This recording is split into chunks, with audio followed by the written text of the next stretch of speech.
de estos ácidos nucleicos, vamos a dar,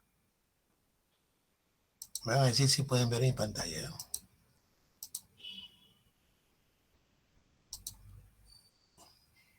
¿Me indican si pueden ver mi pantalla?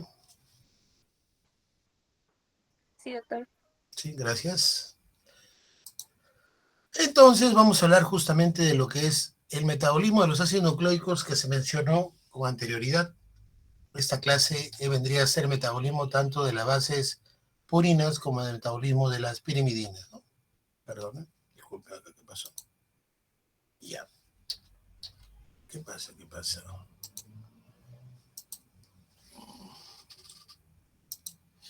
sé qué pasó. No quiere presentar. ¿Ve? Fin de las presentaciones.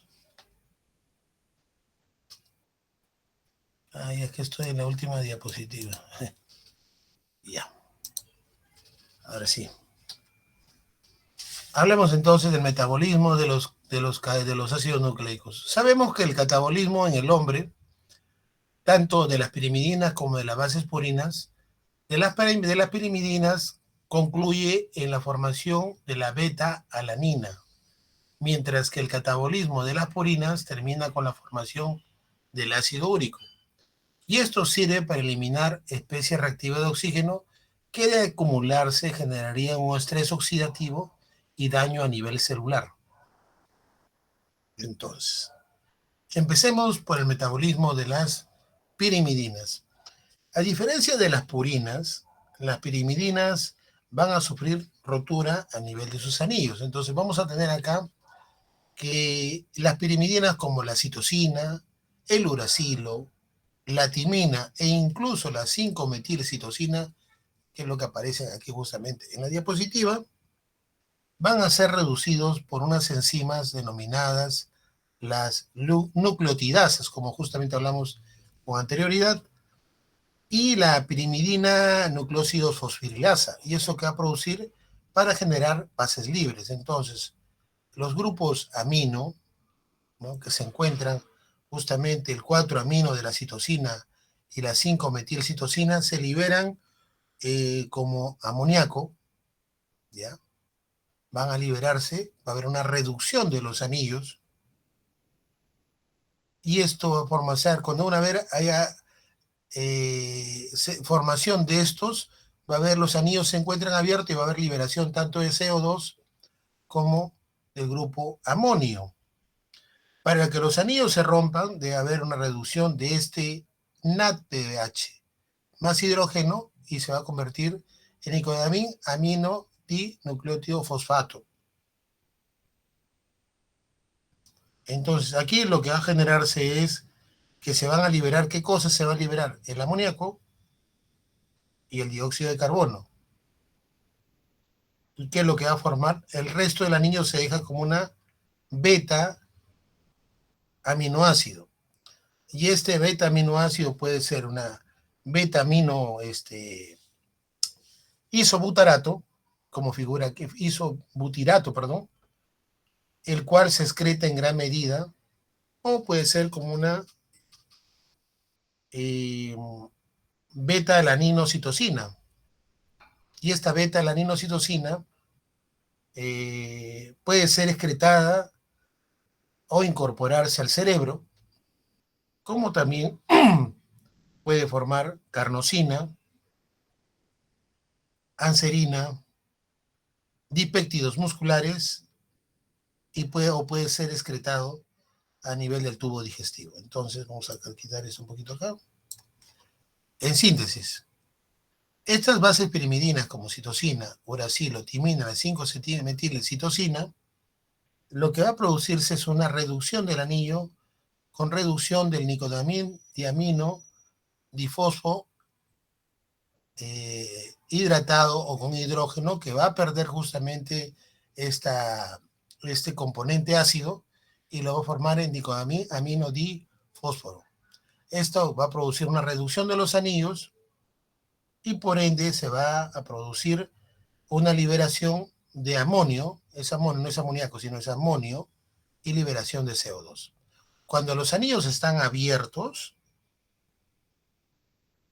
va a generarse una beta aminoácido. Esta beta aminoácido puede ser la beta amino isobutirato, que puede ser excretado, o puede también formarse una beta alanina. Esta beta alanina puede nuevamente integrarse a nivel del cerebro, formar parte de la carnosina, la anserina, dipéptidos musculares, que son estos dos, o puede ser excretado. Hay algo muy importante de aquí, que tanto la citosina, la uracil y la timina pueden llegar a esos componentes, que son los componentes finales del metabolismo de las pirimidinas, como que directamente la 5-metilcitosina puede ser excretada directamente por el sistema digestivo. Entonces hay que tener en cuenta que la única que se excreta directamente puede ser la 5-metilcitosina. ¿Qué pasó? Quiero avanzar. Ya. Metabolismo de las purinas. Aquí lo que tenemos que tener en cuenta es los niveles normales de uricemia. 2.5 o 2,5 a 5 miligramos por decilitro en mujeres, que es la presencia de la concentración de ácido úrico, y en hombres 2.5 a 6 miligramos por decilitro, que vendría a ser a 400 unidades mol por litro. La reducción del ácido úrico es lo ideal para prevenir el ataque por la gota.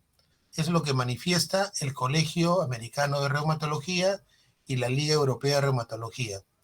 La diferencia entre ambas entidades es que la Liga Europea de Reumatología dice que el nivel óptimo de ácido úrico debe ser 6, tanto en hombres, más que en hombres que en mujeres.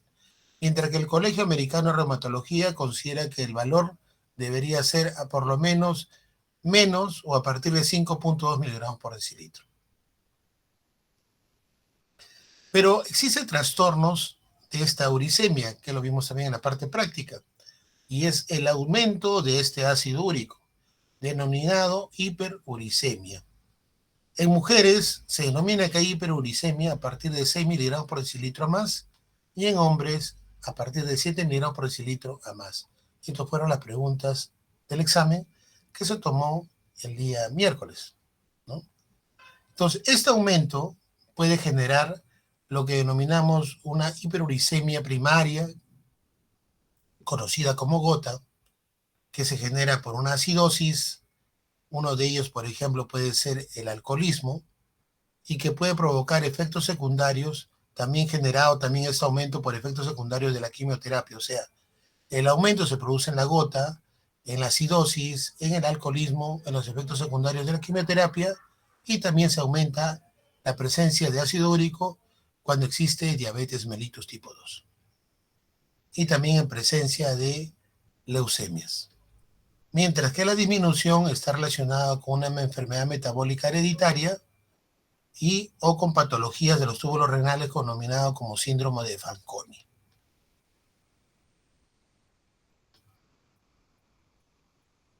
Como sabemos, también existe presencia de ácido úrico a nivel de las vías renales, presencia en orina conocida como uricosuria, y cuyos valores normales en orina es de 250 a 750 miligramos por cada 24 horas, es decir, por día. El aumento de este ácido úrico a nivel de orina se genera generalmente por la gota propiamente dicho, por alteraciones que vendría a ser una alteración del metabolismo de las purinas, como el síndrome de Lesch-Nyhan, por neoplasias, patologías por daños en tejido muscular como la randomiolisis, trastornos de médula ósea como problemas de alteraciones de la médula ósea como o sea que son que se genera a nivel de todo el conducto medular y que puede llegar a nivel óseo. Cuando existe una dieta rica en vísceras, pescados, grasas, mariscos, carnes y legumbres, tienden todo esto a aumentar el ácido úrico en orina.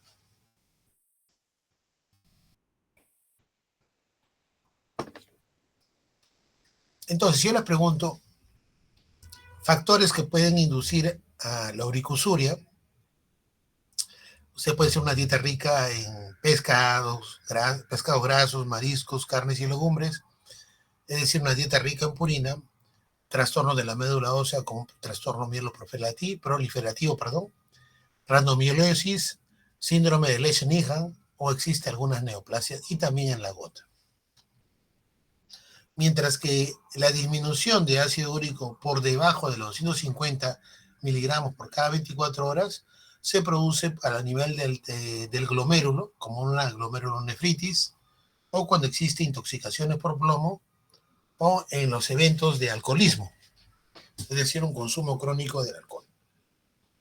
Este es el significado clínico de lo que vendría a ser la uricosuria dentro del metabolismo de las purinas. También tenemos la gota, que es la enfermedad típica del metabolismo de las purinas. Esta gota es la acumulación de cristales de urato en el líquido sinovial, generando una inflamación que conduce a una artritis aguda.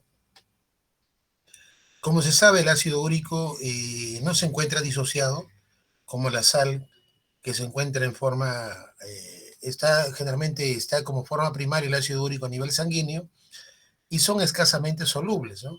La solubilidad limitada que tiene este ácido úrico no suele ser un problema en la orina, porque ahí tiende a degradarse rápidamente por ser muy ácida. La acidez justamente de la orina es lo que le da esa solubilidad, o que tenga una alta concentración de calcio. Cuando existe una alta concentración de calcio en nuestro metabolismo, el calcio tiende a unirse con el ácido úrico y forma las sales de urato de calcio, que se precipitan y pueden formar los cálculos renales. Algo similar ocurre también en boca cuando existe esta alteración del calcio, porque esta alteración del calcio lo que va a generar a nivel del fluido crevicular vamos a ver si lo puedo acá hacer dibujar un ratito.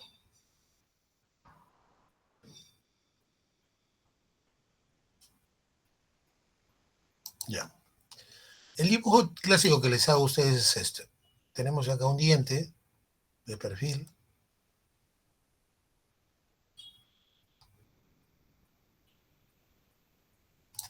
Acá tenemos la encía. Acá tenemos otra vez la encía. Acá está el hueso.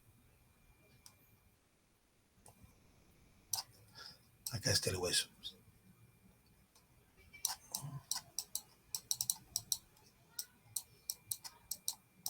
Listo. Entonces, acá recuerdan cómo se llamaba esto que se encontraba entre el hueso y el diente.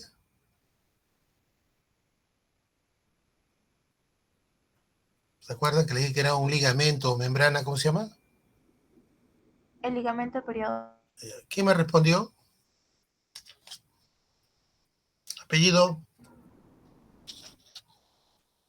Apellido. Clemente. Clemente. Ya tiene un punto más a considerarlo. Hágame acordar para su examen teórico. Está bien, doctor. Gracias.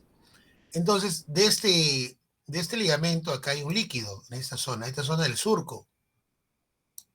Y acá hay un líquido. Y este líquido fluye a nivel de boca. Acá lo tenemos la lengua. Por acá vamos a tener acá nuestra lengua. Acá está la lengua. Y acá está la saliva. La saliva, vamos a tener la saliva que es rica ¿en qué? En fosfato y en carbonato. Y esto unido al calcio que está en exceso va a formar el carbonato de calcio y el fosfato de calcio. Y esta unión se forma en una estructura ósea, una estructura dura, que es lo que se denomina cálculo dental o sarro dental. Entonces, cuando nosotros tengamos un paciente que tenga demasiado sarro, lo primero que nosotros tenemos que preguntarle es si tiene problemas al orinar. Si tiene problemas al orinar, hacerle un examen que se denomina, ¿dónde está? A ver, acá está. Se denomina examen completo de orina, denominado ECO. Y acá el examen lo que tenemos que ver es el sedimento urinario. Si en el sedimento urinario encontramos cristales,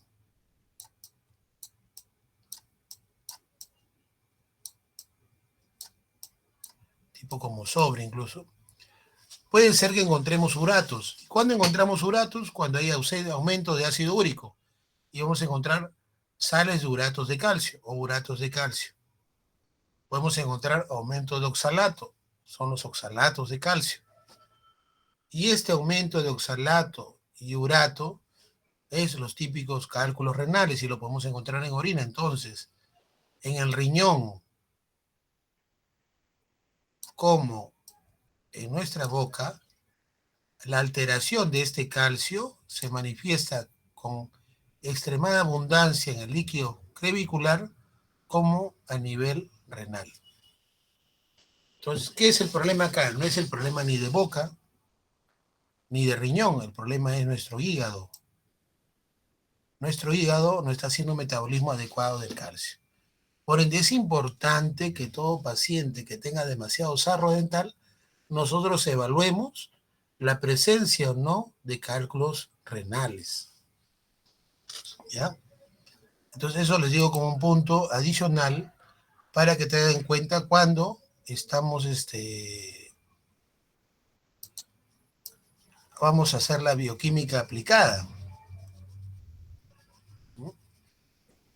¿Se entendió, no?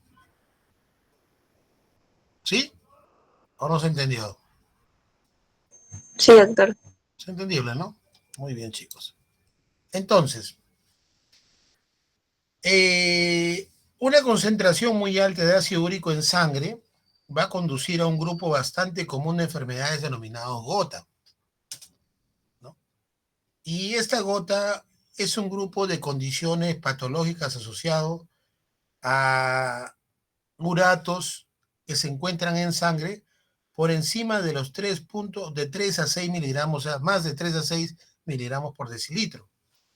Esta gota en sí debería denominarse hiperuricemia primaria, porque es un aumento en primera instancia de los niveles de ácido úrico.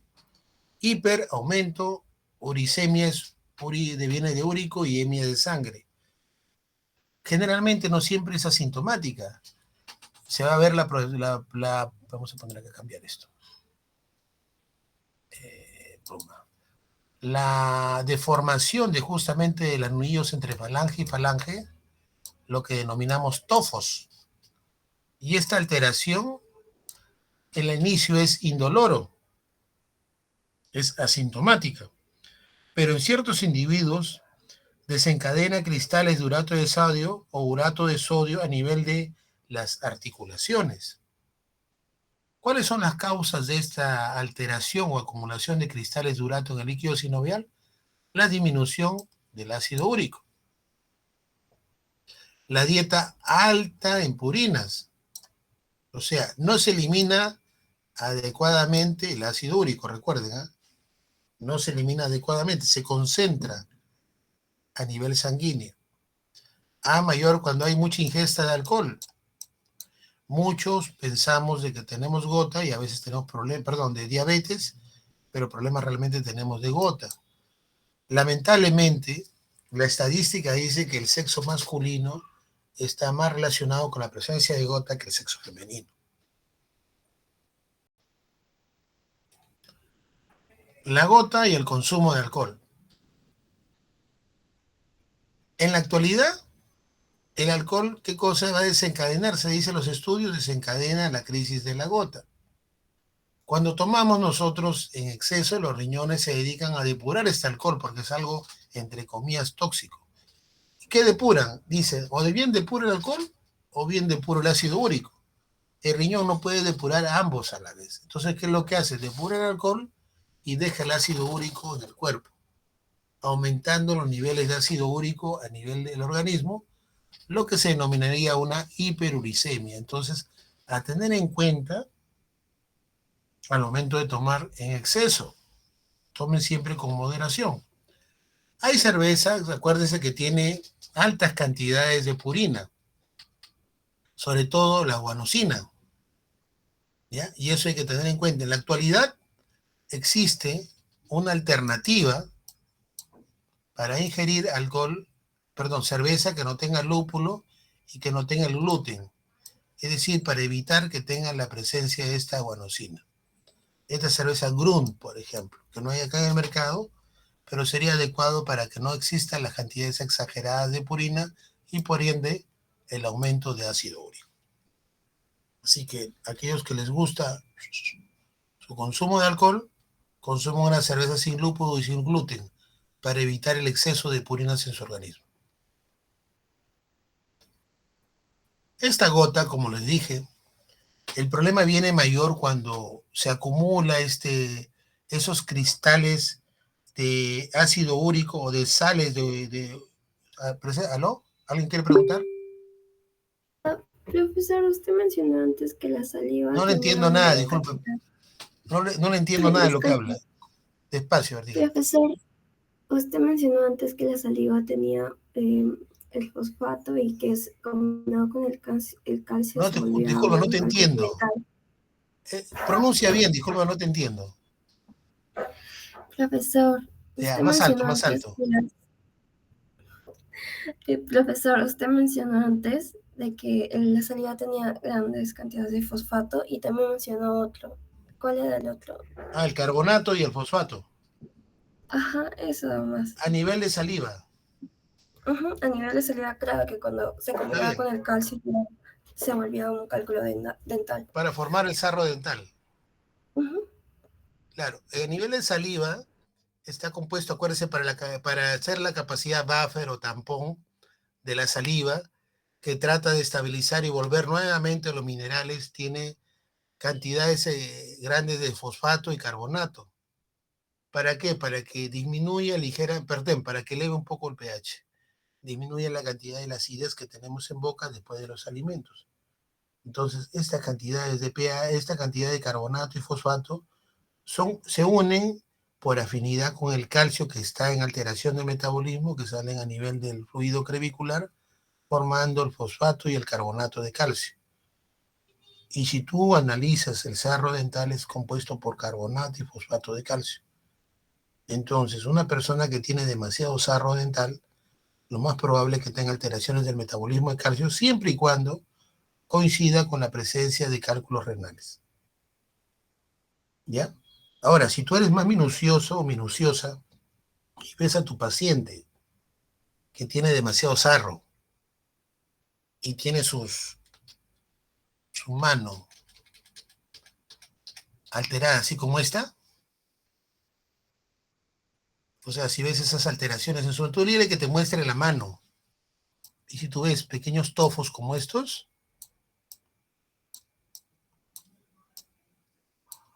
mucho más si es hombre, tú debes preguntar de inmediato si tiene problemas al orinar. A veces muchos dicen que no tienen nada, pero lo que yo pediría de cajón, un descarte o un examen completo de orina. Muchas veces nosotros en la consulta privada hemos encontrado pacientes que tienen alteraciones del ácido úrico y lo hemos derivado con el especialista. Solamente con hacer una semiología o un estudio minucioso en global del paciente.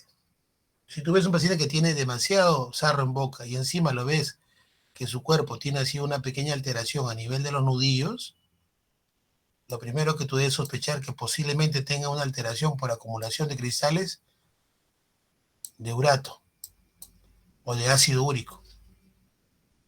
¿Ya? Entonces le pediría un análisis de orina y ahí si te dicen que tiene sedimento, cristales de ácido úrico, es lo más probable que tenga una hiperuricemia. ¿Estamos? Sí, doctor. ¿Se entendió, chicos, o no se entendió?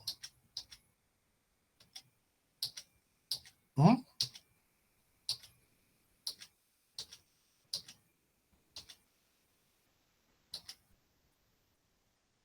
Entonces, uno de los hallazgos clínicos de la gota es que el paciente despierta durante las primeras horas de la mañana con dolores insoportables en la articulación, porque justamente ahí es donde se acumulan los cristales de urato sódico o de ácido úrico, perdón, y provocando dolores intensos. El tofu en sí o esta deformación que se genera a nivel de articulación es una lesión clínica típica de la gota, por eso que se denomina que es patognomónica. Los pacientes con gota que tienen de 10 a 12 años antes que se lesione, siempre generalmente se encuentra visible por lo menos después de 10 a 12 años. O sea, todo lo que van acumulando tienden a provocar, a generarse en el examen radiográfico, van a haber pequeñas acumulaciones. Pero en sí, 10 a 12 años se reflejan recién con estas alteraciones a nivel de articulación. ¿Qué más? Estos depósitos ofiáceos o de cristales de ácido úrico se van a producir en sí en la membrana sinovial a nivel del hueso subcondral y en los tejidos subcutáneos y tendinosos remotos. Entonces, una artritis gotosa es un signo patognomónico de esta alteración del metabolismo de las purinas. En sí, como les dije hace un momento, la gota debería denominarse más que gota hiperuricemia primaria, porque es la acumulación de cristales de ácido úrico y cuya causa primaria es la alteración del metabolismo a nivel de la 5-fosforibosil amidotransferasa. Esta enzima, cuando está alterada, no degrada adecuadamente las bases de purinas y tiende a degradar, a provocar formación en exceso de ácido úrico. Hay una deficiencia de la glucosa 6-fosfatasa y existe también lo que se denomina, esto es conocido como enfermedad de von Yerke o enfermedad por el alteramiento de glucógeno tipo 1. Entonces, causas de la gota primaria son dos: alteraciones de la enzima fosforibosil aminotransferasa o en la enfermedad de von Yerke, que hay deficiencia de la glucosa 6-fosfatasa. Existe también una hiperuricemia secundaria, y esto generalmente tiene una incidencia de 1 en cada 10.000 hombres, estadísticamente hablando, en donde van a encontrar que el paciente tiene un aumento en la renovación de los ácidos nucleicos, generado generalmente en patologías como leucemia, linfoma o policitemia. Es un trastorno generado o ligado de forma hereditaria al cromosoma X, en donde existe una alteración del metabolismo de la purina, y está asociada al síndrome de Lesch-Nyhan, y donde existe que la hiposantina guanina fosforibosil transferasa se encuentra alterado. ¿Cuáles son las características de esta alteración de la hiperuricemia secundaria? Es que existe una automutilación, tiende a degradarse, por ejemplo, las uñas, como ven ahí en la imagen, existe un retraso mental y existe una acumulación de cristales a nivel del nefrón.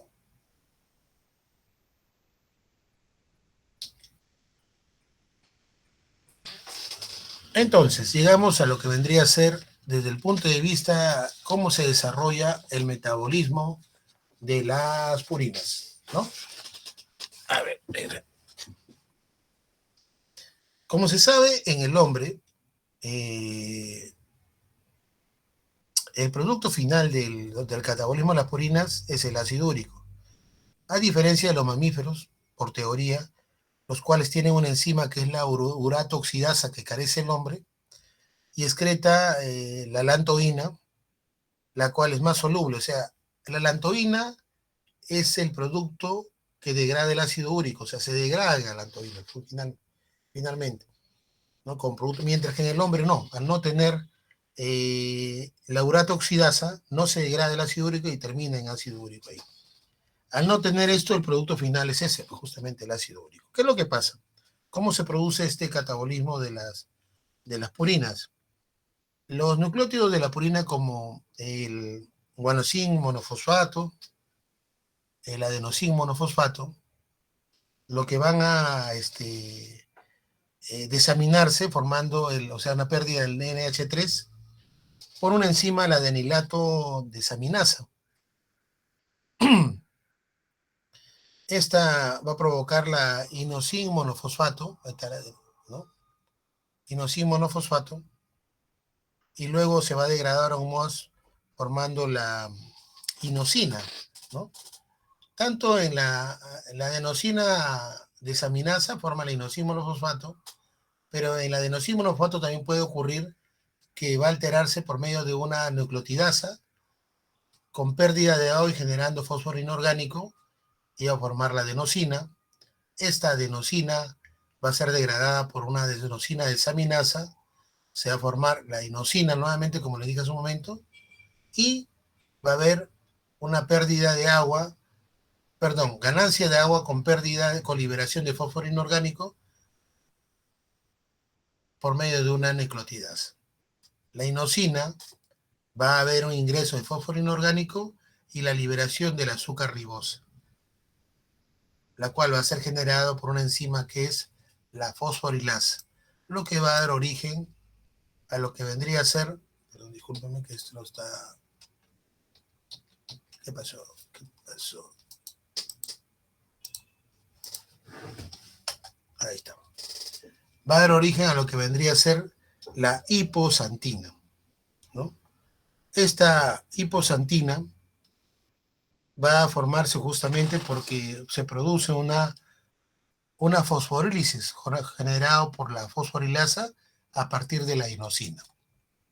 Mientras la adenosín monofosfato, por medio de esta misma nucleotidasa, como se generó en la adenosín monofosfato, va a haber un aumento de agua y pérdida de fósforo inorgánico, se va a formar la guanosina. La guanosina va a ser una fosforílisis por una fosforilasa con ingreso de fósforo inorgánico y liberación de una ribosa. Se va a formar la guanina en paralelo con la inosina. Se va a generar la acción de la guanina desaminasa con aumento de agua y liberación de NH3 y se va a formar una santina. La santina puede ser formada directamente como también de la hiposantina por medio de la santina oxidasa. Y esto, mediante la santina oxidasa, se va a formar el ácido úrico. Entonces, tanto el adenosín monofosfato como la guanosín monofosfato van a ser degradadas por unas nucleotidasas, formando adenosina o guanosina respectivamente, y esto puede conformarse lo que vendría a ser por una, si es adenosina, adenosina desaminasa. Si es guanosina, por una fosforilasa. Va a formar la adenosina una inosina y la guanosina una guanina. La inosina va a perder una ribosa, pero formando una hiposantina, mientras que la guanina, por una guanina desaminasa, pierde NH3 y forma la santina. La hiposantina se convierte en santina por acción de la santina oxidasa y esta misma santina oxidasa va a generar de la santina ácido úrico. Y así es como se genera nuestro típico ácido úrico. Pero también tenemos que tener en cuenta que dentro del metabolismo de las purinas tenemos un isómero de esta hiposantina, denominado el alopurinol. Y este alopurinol tiene un enfoque para el tratamiento de la gota. Es un fármaco conocido, que es conocido porque justamente como dice que es un isómero de la hiposantina. ¿Y qué es en sí un isómero? El isómero es un compuesto que tiene la misma fórmula molecular pero diferente fórmula estructural. Para que lo entiendan, es un sustrato para la santina oxidasa. Se une fuertemente a la santina, la que no se puede oxidar en el sustrato normal. Entonces, el alopurinol lo que hace es bloquear la actividad de la santina oxidasa para que no se transforme de hiposantina a santina. O también en ambos lados, o bien antes de la formación de la hiposantina cuando es de la adenosín monofosfato, o de la santina oxidasa de santina ácido úrico cuando es de la guanosín monofosfato. Al no formarse el ácido úrico, los niveles de ácido úrico tienden a ser degradados o nivelados a lo normal o escasamente a nivel del tracto urinario. Y es así como evitamos la formación o aumento de ácido úrico, no solamente en el urinario, sino también a nivel del torrente sanguíneo. Quería preguntar algo, creo, por ahí interno.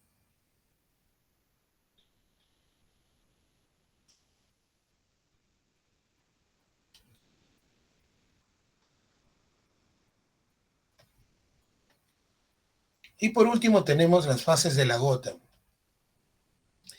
Como tenemos acá en la diapositiva, existen cuatro fases.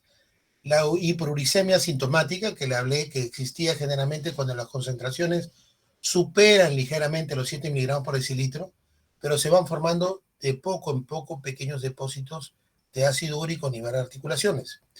Y luego de ahí, de lo que va en pequeñas cantidades, se va acumulando y va a formar una artritis articular aguda, donde va a existir un dolor, hinchazón, las quejas son más comunes y suelen estar presentes durante meses o años y se genera con mayor intensidad al momento de levantarse.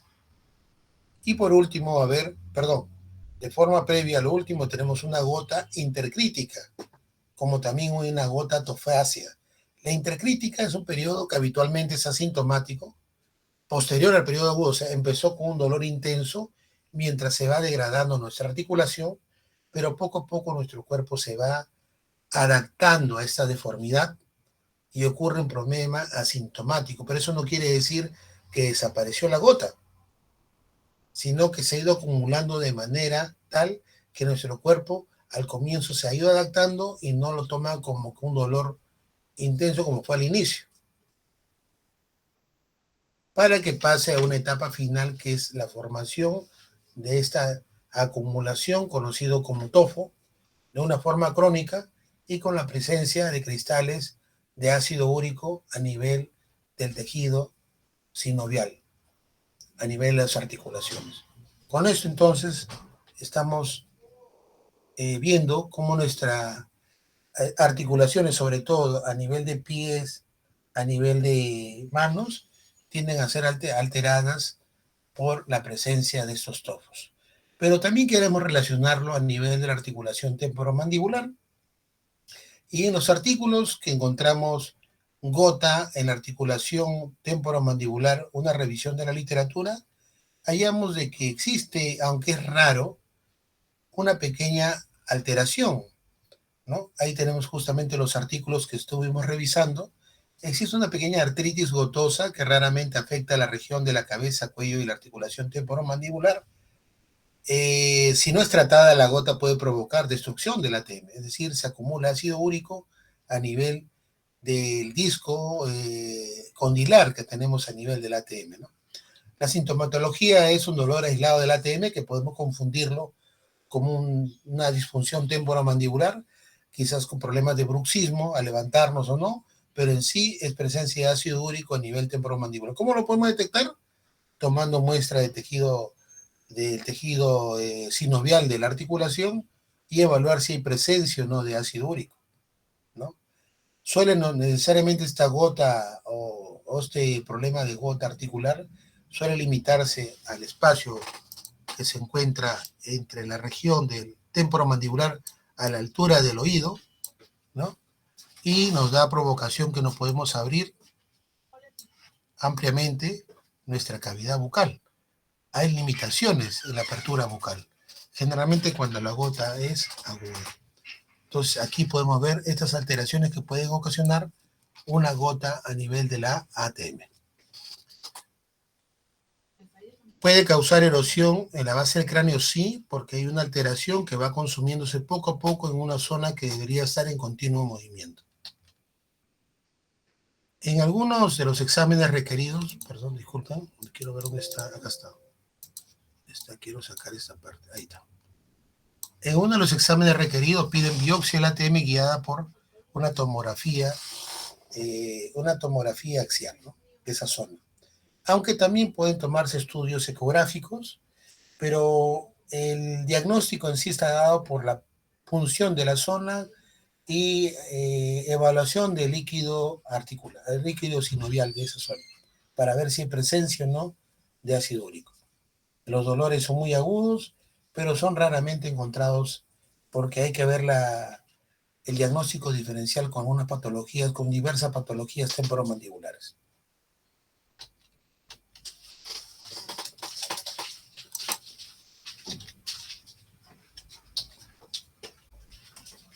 Aquí vemos una imagen representativa de cómo se encontraron en el líquido sinovial la presencia de cristales de urato monofosfato sódico.